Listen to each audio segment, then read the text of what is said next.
ನಾನು ಏನು ಮಾಡ್ತಾ ಇದ್ದೀನಿ ಅಂತ ಅಂದರೆ ಮಂಗಳೂರು ಗೋಳಿ ಬಜ್ಜಿ. ಇದೆಲ್ಲರಿಗೂ ತುಂಬ ಇಷ್ಟ ಆಗಿರುವಂಥ ರೆಸಿಪಿ. ಸೊ ಹೇಗೆ ಮಾಡೋದು ಅಂತ ನೋಡೋಣ. ಇದಕ್ಕೆ ಬೇಕಾಗಿರುವಂಥ ಇಂಗ್ರೀಡಿಯೆಂಟ್ಸ್ ಬಂದು ಮೊಸರು, ಮೈದಾ, ಜೀರಿಗೆ, ರುಚಿಗೆ ತಕ್ಕಷ್ಟು ಉಪ್ಪು, ಹಸಿಮೆಣಸಿನ್ಕಾಯಿ ಹಾಗೂ ಕೊತ್ತಂಬರಿ, ಸ್ವಲ್ಪ ನೀರು. ಮೈದಾ 1 ಕಪ್ ತೊಗೊಂಡಿದ್ದೀನಿ.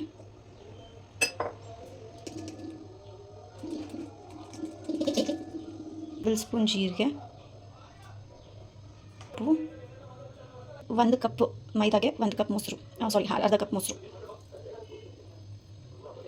ಕೊತ್ತಂಬರಿ ಹಾಗೆ ಹಸಿಮೆಣಸಿನ್ಕಾಯಿ, ಸ್ವಲ್ಪ ಅಡಿಗೆ ಸೋಡಾ, 3/4 ಕಪ್ಪು ನೀರು ನೋಡ್ಕೊಂಡು ಹಾಕೋಬೇಕು. ಈಗ ಚೆನ್ನಾಗಿ ಬೀಟ್ ಮಾಡ್ಕೊಬೇಕು. ಬೀಟ್ ಮಾಡ್ಕೊಂಡು ಆದಮೇಲೆ ಕನ್ಸಿಸ್ಟೆನ್ಸಿ ಬಂದು ಈ ಥರ ಇರಬೇಕು. ಸೊ ಇದನ್ನ ನಾವು ಹೀಗೆ ಎತ್ಕೊಂಡು ಹಿಂಗೆ ಬಿಡಬೇಕಾದ್ರೆ ರೌಂಡ್ ಕಾಣಿಸ್ತಿದೆಯಾ ಅಲ್ಲಿ ನಿಮಗೆ? ಆ ಥರ ರೌಂಡ್ ಬಾಲ್ಸ್ ಬರಬೇಕು.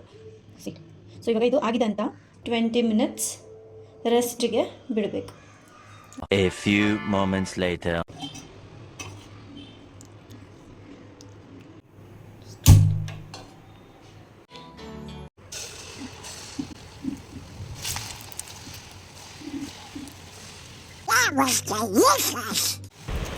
ಒಂದು 10 ಸೆಕೆಂಡ್ಸ್ ಆದಮೇಲೆ ಈ ರೀತಿ ಟರ್ನ್ ಮಾಡಿಕೊಂಡು ಗೋಲ್ಡನ್ ಬ್ರೌನ್ ಬಂದಮೇಲೆ ಗೋಲಿ ಬಜ್ಜಿ ಏನಿದೆ ಅದನ್ನೆಲ್ಲ ನಾವು ರಿಮೂವ್ ಮಾಡ್ಕೊಬೋದು.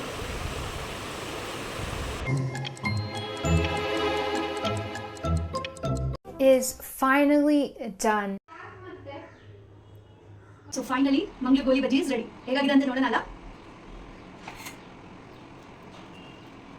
ಹೇಗೆ ಸ್ಪಂಜಿ ಆಗಿದೆ ಅಂತ ನೋಡಿ.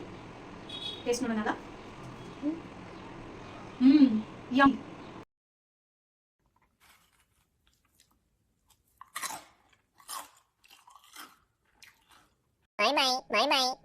My.